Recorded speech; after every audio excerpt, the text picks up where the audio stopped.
평화로운 파도 소리 대신 수백억 원의 빚더미가 비명처럼 울려 퍼지는 거대한 유령도 도시가 있습니다. 대한민국이 사랑했던 환상의 섬, 2026년 현재의 제주도입니다.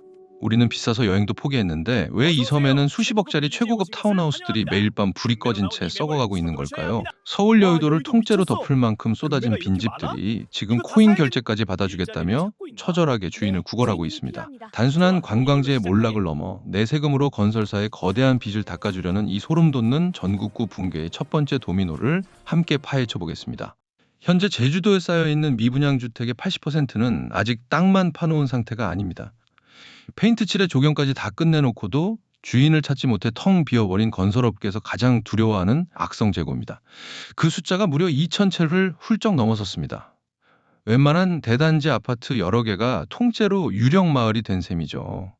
도대체 왜 다 지어놓은 새 집들이 이토록 처참하게 썩어가고 있을까요? 가장 큰 타격은 바로 차이나머니의 대탈주입니다. 과거 제주는 중국 큰손들의 거대한 쇼핑카트와 다름없었습니다.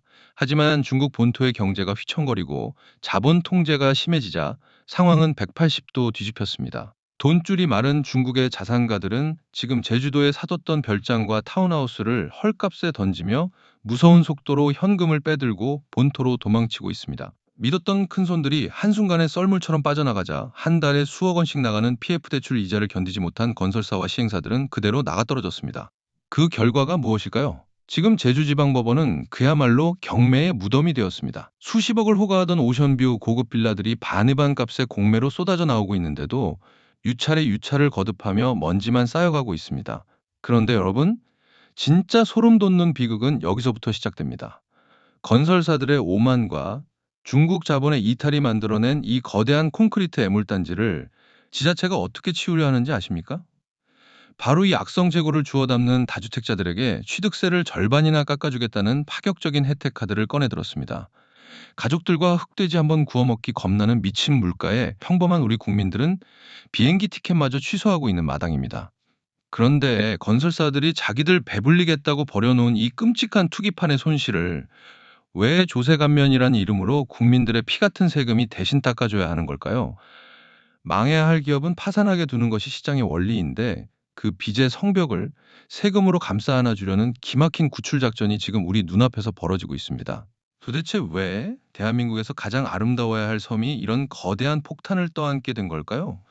이 비극은 단순한 우연이 아닙니다. 중국 자본의 썰물이라는 방아쇠가 당겨졌을 때 제주가 무너질 수밖에 없었던 구조적인 뇌관 세 가지를 낱낱이 해부해 보겠습니다. 첫 번째, 영주권 장사가 가려버린 발가벗겨진 펀더멘털입니다.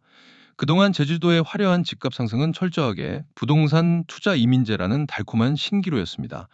과거 5억 원만 제주도 부동산에 꽂아 넣으면 한국 영주권이라는 프리패스 티켓을 쥐어주니 중국 큰손들이 캐리어에 현금을 꽉꽉 채워와서 묻지마 쇼핑을 했죠.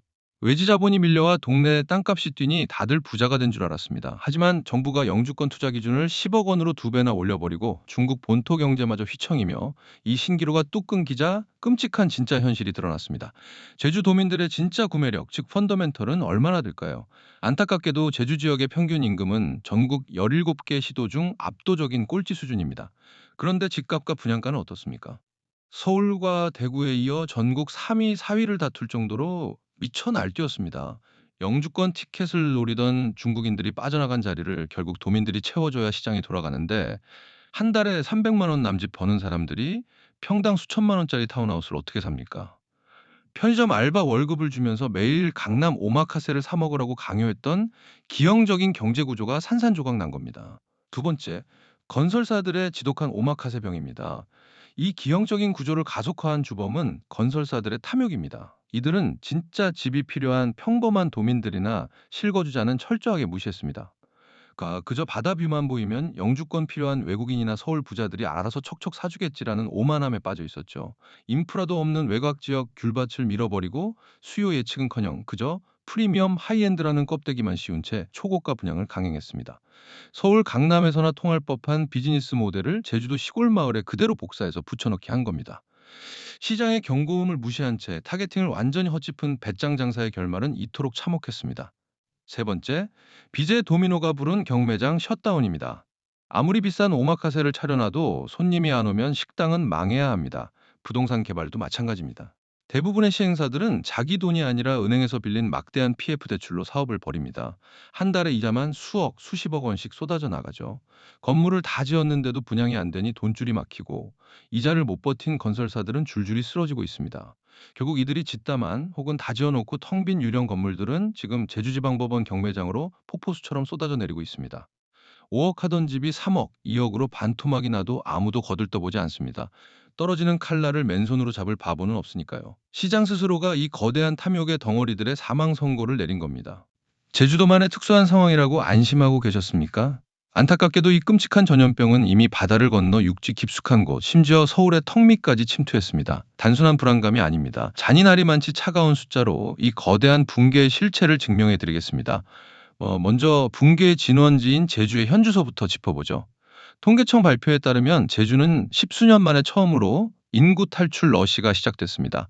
살인적인 물가와 턱없이 부족한 일자리를 견디지 못한 청년들이 짐을 싸서 고향을 등지고 있습니다. 동네 청년 10명 중 한두 명은 희망을 버리고 육지로 떠나는 셈입니다. 하지만 진짜 공포는 육지의 데이터입니다. 지금 전국에 다 지어놓고 주인을 찾지 못한 악성 미분양 주택이 12,000가구를 아득히 돌파했습니다. 이게 어느 정도 규모인지 감이 오십니까? 수도권에 있는 초대형 아파트 단지 10개가 통째로 불이 꺼진 채 거대한 유령 도시로 방치되어 있다는 뜻입니다. 이유는 명확합니다. 제주도 건설사들이 걸렸던 그 끔찍한 오마카세 병이 전국구로 전염됐기 때문입니다. 지방 소도시는 물론이고 경기도 외곽과 서울 끄트머리마저 프리미엄이라는 껍데기를 씌워 주변 시세보다 수억 원씩 비싸게 분양가를 후려쳤습니다. 하지만 팍팍한 현실 속에서 서민들의 월급 봉투는 한 푼도 늘지 않았죠. 찢어진 구매력과 분양가의 간극을 메울 수 없게 되자 결국 수도권 한복판에서도 계약을 포기하고 현금을 쥐어주겠다며 제주의 그 기괴한 구걸쇼가 똑같이 반복되고 있는 겁니다. 여기서 끝이 아닙니다. 가장 절망적인 팩트는 건설사들이 짊어진 100조 원 단위의 부동산 프로젝트 파이낸싱, 이른바 PF 대출 만기가 턱 밑까지 다가왔다는 사실입니다. 국가 1년 예산의 상당 부분을 차지할 만큼 천문학적인 빚더미입니다. 빚을 빚으로 막는 폭탄 돌리기가 한계에 달하자 전국 지자체들이 결국 제주도의 그 소름 돋는 해법을 만지작거리기 시작했습니다. 미분양을 사주면 취득세를 깎아주고 양도세 부담을 덜어주는 이른바 전국구 다주택자 구출 작전입니다. 자본주의 시장 경제에서 실패한 기업이 대가를 치르고 파산하는 것은 지극히 당연한 이치입니다. 그런데 왜 그들이 벌여놓은 수백조 원의 도박판을 국밥 한 그릇 사 먹기도 버거운 우리 국민들의 피 같은 세금으로 틀어막으려 합니까? 지금 제주도에서 벌어지는 기괴한 풍경은 결코 섬마을의 몰락이 아닙니다. 대한민국 전체를 집어삼킬 거대한 조세 저항과 연쇄 붕괴를 알리는 첫 번째 경고장일 뿐입니다. 그렇다면 우리 평범한 사람들은 다가올 이 거대한 폭락의 해일 앞에서 어떻게 살아남아야 할까요? 정답은 아주 간단합니다. 절대로 그 어떤 달콤한 미끼에도 입을 벌리지 마십시오. 지금 건설사들이 뿌려대는 수천만 원 페이백이나 지자체가 속삭이는 취득세 절반 감면, 반값 경매 같은 유혹들은 결국 자신들이 벌여놓은 참사를 당신의 피 같은 돈으로 대신 치워달라는 잔인한 청구서일 뿐입니다. 지금 벌어지는 이 무서운 붕괴는 위기나 공포가 아닙니다. 지난 10년간 비정상적으로 팽창했던 탐욕의 종양들이 드디어 터져나가며 본래의 자리로 돌아오는 아주 자연스럽고 다행스러운 정상화 과정입니다. 그럼 진짜 기회는 언제 올까요? 스마트폰을 꺼내 프롭테크 앱을 켜십시오. 그리고 딱 두 가지만 추적하시면 됩니다. 첫째, 켜켜이 쌓인 악성 미분양 그래프의 산더미가 의미 있는 수준으로 깎여 내려갈 때. 둘째, 그 동네 평범한 직장인들이 무리한 빚에 목 졸리지 않고 자신의 월급만으로 집을 감당할 수 있는 수준, 즉 지역 경제의 펀더멘털에 집값이 굴복했을 때입니다. 진짜 바닥은 정부의 억지 부양책이나 세금 감면이 만들어주는 것이 아닙니다. 동네 사람들의 진짜 지갑 두께가 만들어냅니다. 그 진짜 가격이 완전히 무릎 꿇고 내려올 때까지 우리는 그저 현금을 꽉 쥐고 팝콘을 먹으며 이 탐욕의 결말을 냉정하게 관망하기만 하면 됩니다. 그것이 가장 완벽하고 안전한 투자입니다. 오늘 영상이 여러분의 피 같은 자산을 지키는데 진짜 도움이 되셨다면 좋아요 한 번씩 시원하게 꾹 눌러주시고요. 다가오는 시장 상황 속에서 또 파헤쳐줬으면 하는 지역이나 뉴스가 있다면 망설이지 말고 댓글로 남겨주세요. 구독과 알림 설정 꼭 해두시고 우리 흔들림 없이 다 같이 똑똑하게 부자 됩시다.